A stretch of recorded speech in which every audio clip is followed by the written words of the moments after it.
Morning Celkon mobiles సమర్పిస్తున్న business breakfast షోకి స్వాగతం. ఒక సరికొత్త వారం, ఒక హిస్టారికల్ వీక్ లో ఉన్నాం. మరొక 2 రోజుల్లో చారిత్రక క్షణాలు మనం చూడబోతున్నాం. So all roads lead to Rome అని గతంలో ఒక నానుడి ఉండేది. ఇప్పుడు అది all roads lead to Amaravati అయిపోయింది. సో మరొక 2 రోజుల్లో నవ్యాంధ్ర రాజధాని ఒక సరికొత్త ఈవెంట్ కు ప్రత్యక్ష సాక్షి కాబోతోంది. అది ప్రపంచ దేశాలన్నీ అబ్బురపడేలాగా మన తెలుగు రాష్ట్ర రాజధాని అమరావతి రూపుదిద్దుకోబోతోంది. ఇందుకు దసరా రోజు శంకుస్థాపన ద్వారా ఆంధ్రప్రదేశ్ ప్రభుత్వం నాంది పలకబోతోంది. మరి గ్లోబల్ సిటీగా, ఒక మోస్ట్ మోడర్న్ సిటీగా రూపుదిద్దుకున్న నగరానికి రకరకాల ఇన్ఫ్రాస్ట్రక్చర్స్ అవసరం.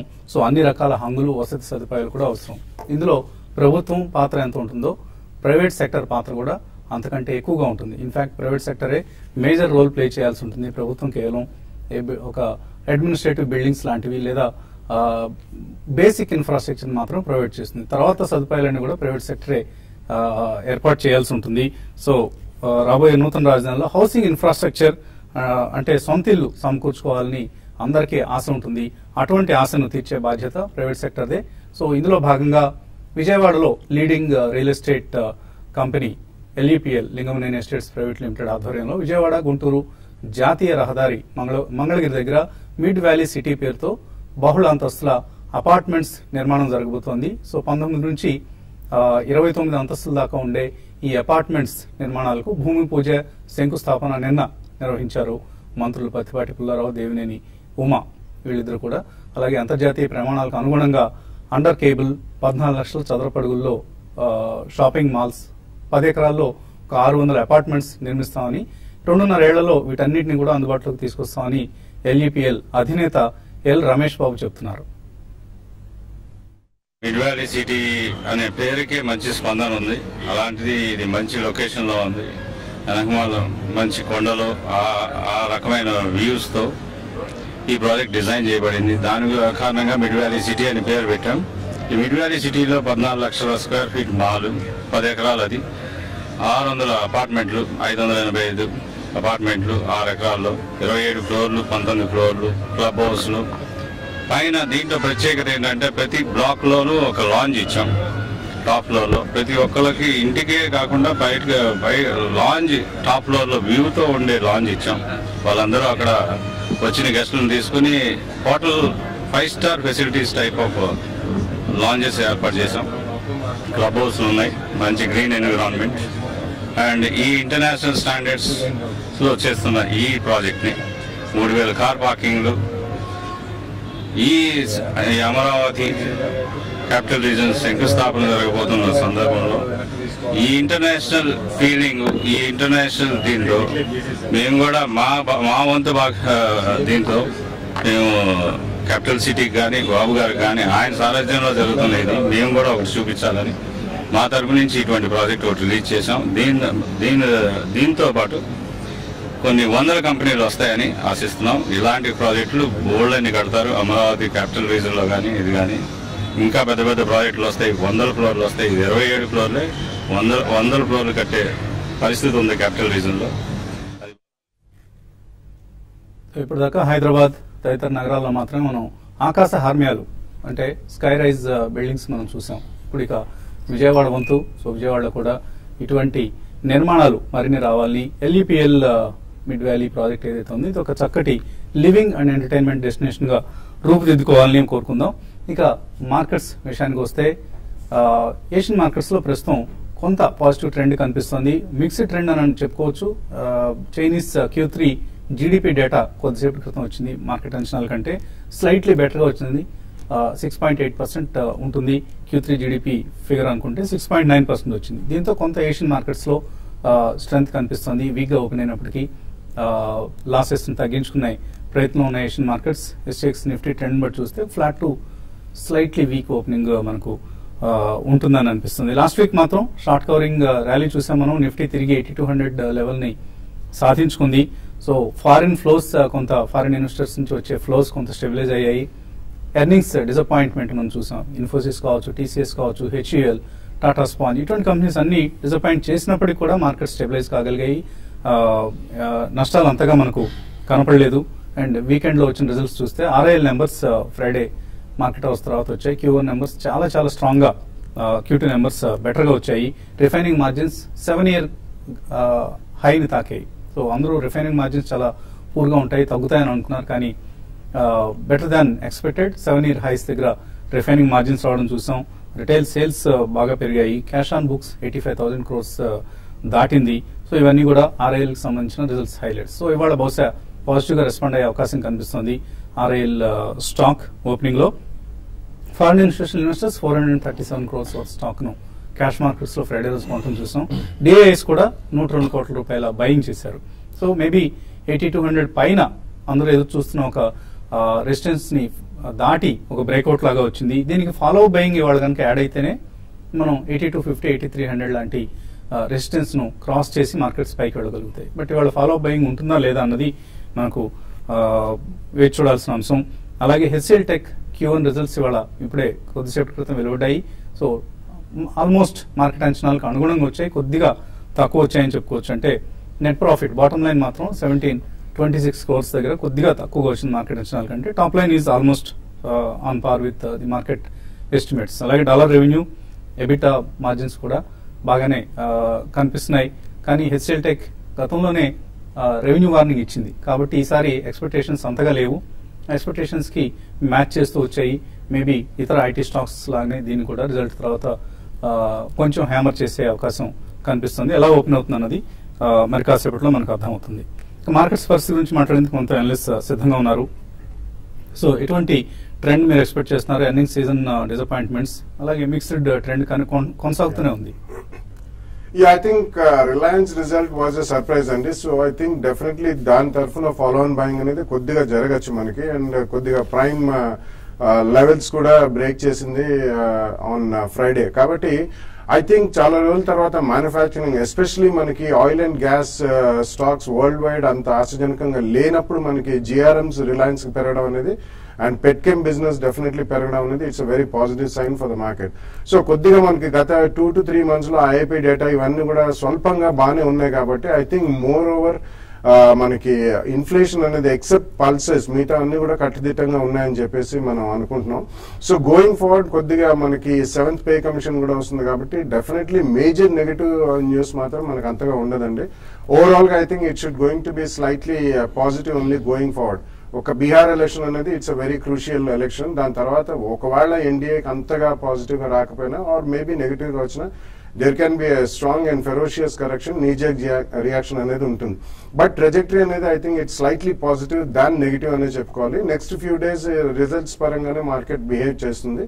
బట్ నెక్స్ట్ 1 or 2 days కూడా కొద్దిగా బయింగ్ అయితే ఎమర్జ్ అయ్యే అవకాశం ఎక్కువ కనిపిస్తుంది. So this should be used as an opportunity next 10-15 days లో కూడా, or maybe before November 15th, which also includes Bihar election. ఈ టైంలో మాత్రం ఎక్కడన్నా స్ట్రాంగ్ కరెక్షన్స్ వస్తే మాత్రం తప్పకుండా విత్ ఏ 2-year వ్యూ కొనాలనే చెప్తాను. Because over the next 2 years I think overall positive data domestically strong గా బిల్డప్ అవుతుంది కాబట్టి I think it will be a good thing. Bihar election లో ఒకవేళ నెగిటివ్ వచ్చినా even that will be forgotten into తర్వాత budget అంటారు, 7th పే కమిషన్ అంటారు, they will be looking forward to the new year. So ఇవన్నీ పక్కన పెడితే every correction should be use to buy quality good stocks. అదే it can be front line, mid are small cap stocks అనే చెప్పొచ్చు. So technically ఈ week ఎలా కనిపిస్తుంది? ఒక రోజు హాలిడే కూడా ఉంది వారంలో. ఐ థింక్ టెక్నికల్ ట్రెండ్స్ చూస్తే కనుక గత వారంలో మనకు వీక్లీ చార్ట్స్ మీద చూస్తే కనుక మనకు ఒక హ్యామర్ ఫార్మేషన్ అనేది చూసాం. సో దీని ఇండికేషన్ అంటే బుల్స్ చాలా స్ట్రాంగ్ గా ఉన్నట్టు. అండ్ ఆఫ్టర్ 2 weeks కన్సాలిడేషన్ ఒక మంచి బ్రేక్అవుట్ రావడం చూసాం above 8200. So last week high ఏదైతే ఉందో 8244 ప్రాబ్లీ దాని అబోవ్ క్లోజ్ కానప్పటికీ నిన్న మనం క్లోజింగ్ బేసిస్ లో 8238 దగ్గర క్లోజ్ అవటం చూసాం ఫ్రైడే రోజు. సో డెఫినెట్లీ ఇది ఒక మేజర్ బుల్లిష్ ఇండికేషన్ కే మనకి ఇస్తుంది. బట్ మనం ఇక్కడ గమనించాల్సింది ఏంటంటే ఆల్రెడీ మార్కెట్ మనకి 7539 నుంచి 8200, 8250 దాకా రావటం చూసాం. సో 8250 అనేది గత 3 వారాలుగా ఒక రెసిస్టెన్స్ జోన్ గా ఉంది. సో ఈ జోన్ ని అధిగమించి దాని అబోవ్ క్లోజ్ అవుతేనే ప్రాబ్లీ నెక్స్ట్ 8379 ఏదైతే 200-day మూవింగ్ యావరేజ్ ఉందో అక్కడ దాకా వెళ్లే ఛాన్స్ ఉంది. సో మనం higher end of the range ఉన్నాం కాబట్టి ఇమీడియట్లీ బై చేయకుండా ప్రాబ్లీ కొద్దిగా డిప్స్ లో బై చేసి 2-day లో ఏదైతే ఉందో 8129, సో దాని కింద స్టాప్ లాస్ పెట్టుకుంటే ప్రాబ్లీ ఈ రోజు కానీ రేపు కానీ మార్కెట్ 8250 అబోవ్ క్లోజ్ అవుతే 150 to 200 points పెరిగే ఛాన్స్ ఉంది. అదేవిధంగా బ్యాంక్ నిఫ్టీ చూస్తే కనుక ఇది కూడా మనకి 5 వీక్స్ హైలో క్లోజ్ అవటం చూసాం క్లోజింగ్ బేసిస్ లో. సో మన క్లోజింగ్ చూస్తే కనుక 17,912 దగ్గర క్లోజ్ అవటం చూసాం ఫ్రైడే రోజు. సో ఇక్కడ నుంచి 18,357 ఏదైతే 200-డే మూవింగ్ యావరేజ్ ఉందో అక్కడ వరకు వెళ్లే ఛాన్స్ ఉంది. బట్ దీనిలో కూడా బై ఆన్ డిప్స్ గా చెప్పుకోవచ్చు. మనకి 17,582 స్టాప్ లాస్ పెట్టుకుని I think 1 to 2 price points లో తీసుకుంటే మనకి 18,300 చూసే అవకాశం ఉంది. కాలర్స్ లైన్ లో ఉన్నారు. మొదటి కాలర్ విజయవాడ నుంచి Venkateswararao. Hello sir, good morning sir. Morning అండి, అడగండి సార్. సుదర్శన్ కెమికల్స్ ఈ రేట్ లో తీసుకోవాలి సార్. తర్వాత డీప్ ఇండస్ట్రీస్ కూడా ఈ రెండింటి గురించి కాస్త రాజేందర్ గారితో చెప్తారు. ఈ రేట్లో కొనుక్కోవచ్చు ఈ రెండు. ఐ థింక్ సుదర్శన్ కెమికల్ చూస్తే కనుక గత 2 రోజుల్లోనే basically huge volume and price breakout రావటం చూసాం. సో 3 వీక్స్ హై ఏదైతే ఉందో 122 అబోవ్ ఉన్నంత కాలం ప్రాబ్లీ ఈ స్టాక్ కొద్ది స్ట్రెంత్ కనబర్చే అవకాశం ఉంది. ఐ థింక్ మీకు medium to long term view ఉంటే డెఫినెట్లీ మీరు తీసుకోవచ్చు. ఈ స్టాక్ ప్రీవియస్ స్వింగ్ హై ఏదైతే ఉందో 139 క్రాస్ అవుతే కనుక 170 to 180 దాకా వెళ్లే అవకాశం ఉంది. బట్ 2 డేలో ఏదైతే ఉందో 106 స్టాప్ లాస్ పెట్టి 2 ప్రైస్ పాయింట్స్ లో మీరు పర్చేస్ చేయొచ్చు. అదేవిధంగా డీప్ ఇండస్ట్రీస్ చూస్తే కనుక మంత్లీ చార్ట్స్ లో ఇది లాస్ట్ 8 to 9 months లో 45 రూపీస్ నుంచి 200 దాకా పెరగడం చూసాం. అంటే 4 times పెరిగింది. సో ఇలాంటి స్టాక్స్ కొద్ది కరెక్షన్ వచ్చే అవకాశం ఉంది. సో బెస్ట్ ఏంటంటే ప్రాబ్లీ 20-డే మూవింగ్ యావరేజ్ దగ్గరికి వస్తే ఫస్ట్ ప్రైస్ పాయింట్ గా మీరు ఎంటర్ అవ్వాలి. కరెంట్లీ అరౌండ్ 191 ఉంది. సో 166 నుంచి 150 మధ్యలో 2 ప్రైస్ పాయింట్స్ లో తీసుకోవచ్చు. తర్వాత కాలర్ వెంకటరెడ్డి కరీంనగర్ నుంచి. హలో సార్, అడగండి వెంకటరెడ్డి. సార్ నితిన్ ఫైర్ ఈ రేట్ లో కొనుక్కోవచ్చు సార్ 6 months వరకు. 6 months కోసం కొనుక్కోవచ్చు నితిన్ ఫైర్. నితిన్ ఫైర్ కొద్ది సైడ్ వైజ్ ట్రేడ్ అవుతున్న స్టాక్ అండి. ప్రాబ్లీ స్టాక్ మనం లాస్ట్ 6 నెలలుగా చూస్తే కనుక ఇది బేసికలీ 27 రూపీస్ నుంచి ఆల్మోస్ట్ 49 మధ్యలో ట్రేడ్ అవుతుంది. సో 6 months కోసం అంటున్నారు కాబట్టి మేబీ కరెక్షన్ కోసం ఆగండి. 2 ప్రైస్ పాయింట్స్ లో కరెంట్లీ మార్కెట్ 41.5 ప్రైస్ ఉంది. మేబీ 36 and 40 మధ్యలో 2 ప్రైస్ పాయింట్స్ లో తీసుకోండి. అదేవిధంగా 27 మీరు స్టాప్ లాస్ పెట్టుకోవాలి. ప్రీవియస్ స్వింగ్ హై 51, 52 వస్తే కనుక ప్రాఫిట్స్ బుక్ చేసుకోవాలి. పివిఎన్ రావు హైదరాబాద్ నుంచి తర్వాత కాలర్. హలో హలో హలో, అడగండి రావు గారు. గుడ్ మార్నింగ్ అండి. మార్నింగ్. ఇది మన రిజల్ట్స్ ముందు RIL అమ్మాయండి 909 లో. ఇప్పుడు రిజల్ట్స్ బాగున్నాయి కదా, మళ్ళీ కొనొచ్చా? ఏ రేట్ లో కొనొచ్చండి? మీ దగ్గర ఉన్న హోల్డింగ్ అమ్మేశారు. అవునండి. ఇక్కడ తీసుకోవచ్చా? రిజల్ట్ బాగా వచ్చింది కాబట్టి RIL బయింగ్ రికమెండ్ చేస్తారు మీరు. యా, బేసికలీ ఈ రోజు దాని ఫాలోఅవుట్ ఎఫెక్ట్ అనేది మనం చూస్తున్నాం. ఒకవేళ షార్ప్ స్పైక్ ఏదైనా వస్తే కొద్దిగా వెయిట్ చేయండి. But otherwise if you have a 2-year view I think కొనొచ్చండి. But with 2 price points. అంటే రీసెంట్ లోస్ అబౌట్ 840, 850 ఒక బేస్ లాగా చాలా స్ట్రాంగ్ బేస్ లా తయారైంది కాబట్టి ఈ రోజు కొద్దిగా చూడండి. ఒకవేళ షార్ప్ స్పైక్ లేకపోతే మాత్రం ఫస్ట్ ప్రైస్ పాయింట్ లో కొనొచ్చు. డెఫినెట్లీ ఒక 5 to 7% కరెక్షన్ లో సెకండ్ ప్రైస్ పాయింట్ లో అట్లీస్ట్ విత్ 1.5 year వ్యూ కొనొచ్చండి. నారాయణరావు లైన్ లో ఉన్నారు. హలో హలో, అడగండి నారాయణరావు. నమస్తే. నాకు నారాయణరావు రాయమణి మాట్లాడుతున్నాను సార్. అడగండి. నమస్తే సార్. ఇప్పుడు సార్ విప్రో ఇన్ఫోసిస్ కూడా 2 నవంబర్ ఫ్యూచర్స్ తీసుకొచ్చి ఈ రేట్ లో. నవంబర్ ఫ్యూచర్స్ కొనుక్కోవచ్చు విప్రో ఇన్ఫోసిస్. ఐ థింక్ 2 కూడా అవాయిడ్ చేయాలండి ట్రేడింగ్ కోసం అయితే. ఎందుకంటే మనకి నిఫ్టీ పెరుగుతున్నప్పుడు సీనెక్స్ ఐటీ అనేది చాలా వీక్ గా ట్రేడ్ అవుతుంది మనకి. సో ఇన్ కేస్ మీరు స్ట్రిక్ట్లీ స్టాప్ లాస్ పెట్టుకోవాలనుకుంటే కనుక విప్రో మీరు అటెంప్ట్ చేయొచ్చు. 547 రూపీస్ మీరు స్టాప్ లాస్ పెట్టుకోవాలి. 577 కరెంట్ మార్కెట్ ప్రైస్ ఉంది. అదేవిధంగా మార్కెట్ పుల్ బ్యాక్ వచ్చి 20-డే మూవింగ్ యావరేజ్ దగ్గరికి వెళ్తే 590 దగ్గరికి వస్తే కనుక అక్కడ మీరు ఎగ్జిట్ అవ్వాలి. ఇన్ఫోసిస్ అవాయిడ్ చేయండి ఈ స్టేజ్ లో. మెయిల్స్ లో కాసాని పెదబాబు పంపించారు మెయిల్. ఆయన సుమారుగా 2 లక్షల రూపాయలు ఇన్వెస్ట్ చేద్దాం అనుకుంటున్నారు. ప్రతి సంవత్సరం చేస్తారంట. కొన్ని కంపెనీస్ సెలెక్ట్ చేస్తున్నారని L&T, GAIL, GMR, Adani power, axis bank, ICICI, SBI పెద్ద లిస్ట్ పంపించారు మీరు. ఇప్పుడు GMR లాంటివి అవాయిడ్ చేయండి. ఈవెన్ ఫర్ దట్ మ్యాటర్ వేదాంత కూడా. మిగిలిన స్టాక్స్ మీరు కొంత కొనుక్కోవచ్చు అనిపిస్తుంది. కానీ 20 stocks for 2 lakhs is a very complex exercise అండి. అట్లా కాకుండా మీరు ఒక 5-6 స్టాక్స్ సెలెక్ట్ చేసుకుంటే better, blue chip stocks. Parashar అడుగుతున్నారు జెట్ ఎయిర్వేస్ ఇక్కడ షార్ట్ టు మీడియం టర్మ్ కోసం యాడ్ చేసుకోవచ్చు. ఐ థింక్ ఎయిర్లైన్ స్టాక్స్ అన్ని మొన్న లాస్ట్ వీక్ మొత్తం ఫైర్ లో ఉంటుంది చూసామండి. ప్రాబ్లీ జెట్ ఎయిర్వేస్ కంటే స్పైస్ జెట్ కొద్దిగా ఎక్కువ బుల్లిష్ అనిపిస్తుంది. షార్ట్ టర్మ్ కోసం అయితే డెఫినెట్లీ అవాయిడ్ చేయాలి. ఈ స్టాక్ 407 to 414 మధ్యలో ఒక గట్టి రెసిస్టెన్స్ ఉండే అవకాశం ఉంది. షార్ట్ టర్మ్ కి అయితే అవాయిడ్ చేయండి. ఇన్ఫాక్ట్ స్టాక్ ఉంటే కనుక 414, 420 మధ్యలో మీరు ప్రాఫిట్స్ బుక్ చేసుకోవచ్చు. లక్ష్మీనారాయణ అడుగుతున్నారు, fundamentally Grindwell Norton, Welspun, Cummins India, SKF or FAG bearings ఎలా ఉంటాయి లాంగ్ టర్మ్ కోసం? యా, వెల్స్పన్ ఏదో మీరు స్పెసిఫై చేయలేదండి, but otherwise SKF, Welspun India, yeah okay.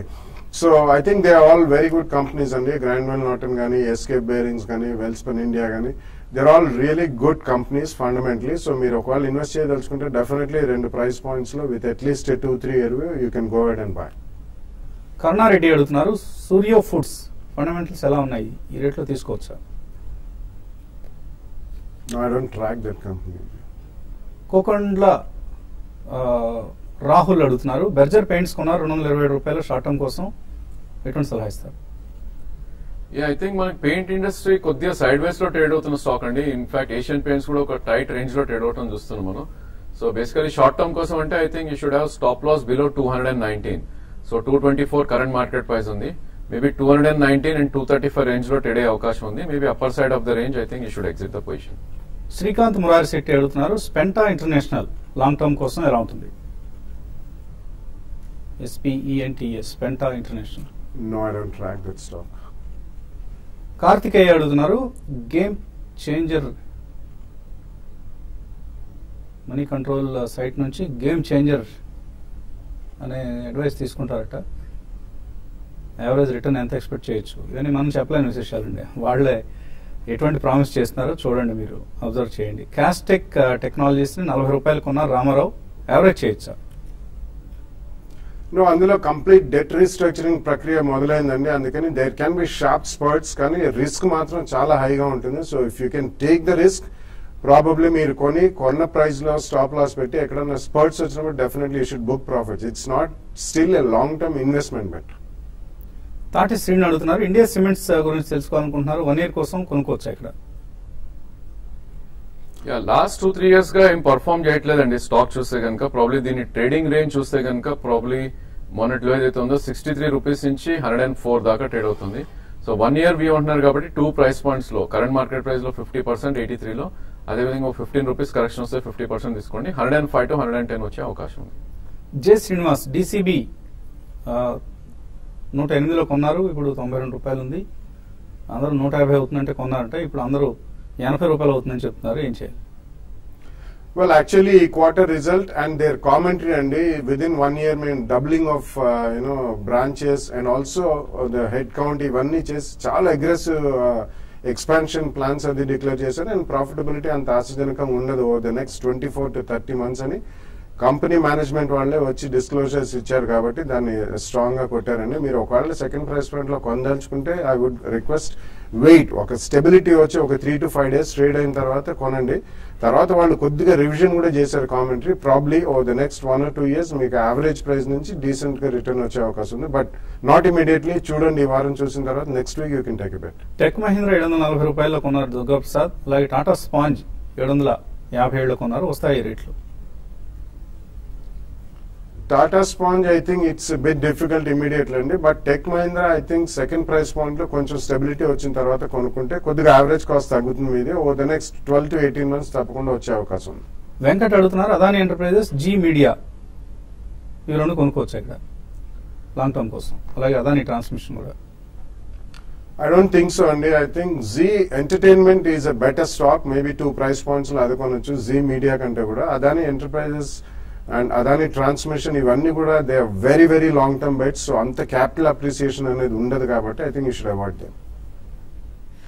So all roads lead to Amaravati ఇందాక అనుకున్నాం. మనం కూడా అమరావతి వెళ్లే ప్రయత్నం చేస్తున్నాం. ఎందుకంటే ఇప్పటి వరకు హైదరాబాద్ లో నిర్వహించిన TV5 ICICI Prudential investor summits ని ఇక ఆంధ్ర ప్రాంతానికి కూడా తీసుకెళ్ళాలి. ఆ సమయం ఆసన్నమైంది. అందుకని వచ్చే 31వ తేదీ అంటే ఈ వచ్చే శనివారం కాక తర్వాతి శనివారం ఇందుకోసం ఒక చక్కటి కన్వెన్షన్ సెంటర్ను కూడా మనం ఎన్నుకోవడం జరిగింది. బెన్ సర్కిల్ సమీపంలో ఉన్న వి కన్వెన్షన్. ఇక్కడ 31వ తేదీ శనివారం సాయంత్రం 6 గంటలకు విజయవాడలో నిర్వహించబోతున్న ఇన్వెస్టర్ సమ్మిట్కు హాజరు కావాలనుకునే వాళ్ళు ముందుగా రిజిస్టర్ చేసుకోండి. 300 మందికి మాత్రమే ప్రవేశం ఉండే అవకాశం ఉంది కాబట్టి సో ముందుగా పేర్లు రిజిస్టర్ చేసుకుంటే ఎటువంటి ఇబ్బంది లేకుండా చక్కగా సులభంగా ప్రవేశం పొందే అవకాశం ఉంటుంది. ఇది ఇవాల్టి Celkon mobiles business breakfast show. మధ్యాహ్నం స్మార్ట్ న్యూస్ లో మళ్ళీ కలుద్దాం.